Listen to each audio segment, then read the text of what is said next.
Are you using a webcam for your webinars and want a better camera image? In this video, we'll take a look at how you can optimize your webcam image using OBS.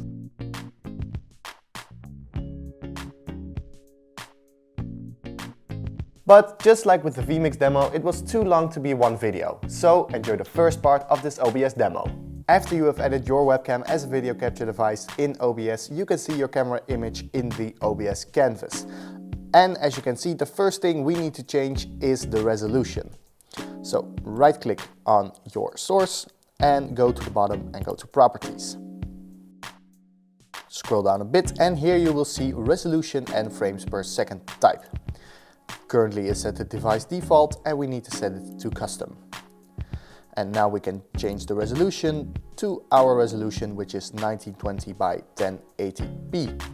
Resolution, for those of you who don't know, resolution is the amount of used pixels for example, a display. Let's just go through all the settings. Here is the FPS, or the frames per second.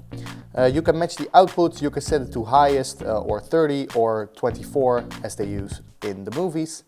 But I'm just going to set this one to 30. Please do note that if you change the resolution and set your frames per second type to the highest, it requires more from your CPU.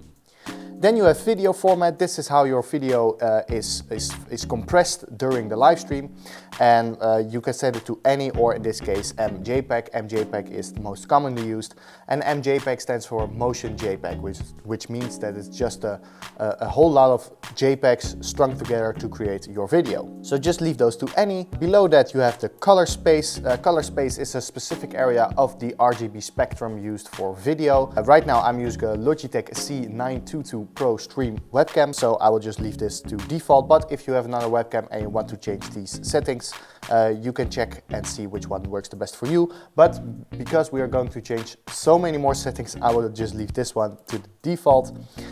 Then you have the color range. This is the amount of available colors from your webcam. So if you set this to full, you will have the most available colors. And I believe there's one more setting. Yes, this is buffering. I will just hover over this question mark icon so you can read it, but I will explain it to you.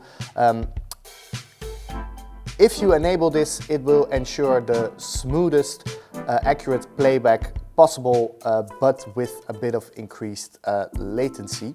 So this has to do with the playback. And if you disable it, you will have the lowest latency. But you can also set it to auto detect, and this means that OBS will detect if your camera or audio has any delay and will do it itself. So just leave this one to auto detect and you can flip your camera image vertically as well. Those were all the quick basic settings in OBS, and now it's time for the more advanced options. Once again, go to the same property menu. But instead of scrolling down, we just gonna press configure video.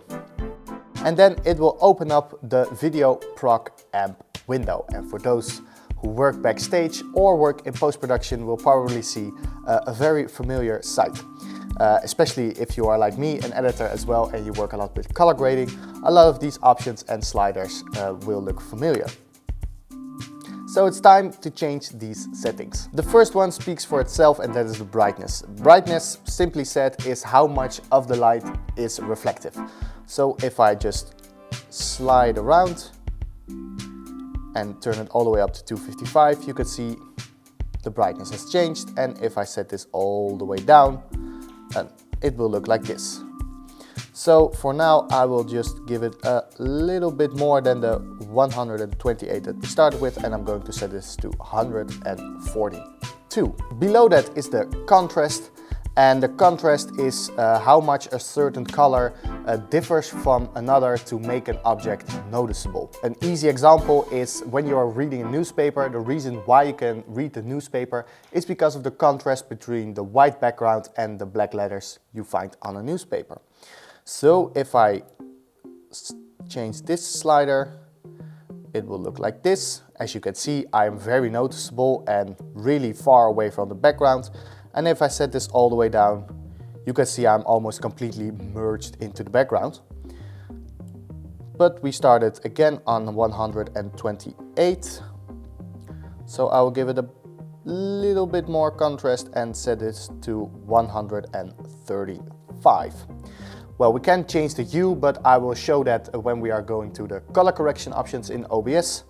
So I will tell you all about it in just a little bit. Next up is saturation, and saturation means changing all the colors in your camera image. So if I set the saturation all the way down, you will see a black and white image. And if I set this all the way to 255, you can see that all the colors have a very high amount of intensity. And we started at 128, and I don't want to create a black and white image. So I will just set this one to 161. I like this one. So saturation is on 161. And next up is the sharpness. And sharpness is a combination of the resolution and the acutance. But because you also have to consider the resolution, sharpness isn't an alternative for an autofocus or a solution for an autofocus camera image. And once again, for those editors among us, that was a very hard pill to swallow the first time. But no, if your camera, I will just say it right here, if your camera is out of focus, there's really no way to change that right now. So there isn't an effect or there isn't a filter to immediately change your out of focus camera image. But if we change the sharpness in OBS, it will look like this. So if I set this all the way up top, you will see I'm almost like noise or a bit grainy, so to say. And if I set this all the way down, you will see that I'm very smooth. So I will just change the sharpness to about 145. I think this is a great option. If you enjoyed this video and you want to learn more about webinars on how to host them, what gear to use and what it is like to work at a tech startup, subscribe to our channel. Don't forget to click like on this video and hit that notification bell. And let me know, what is your webcam optimization tip? Thank you so much for watching and see you on the next one. Bye!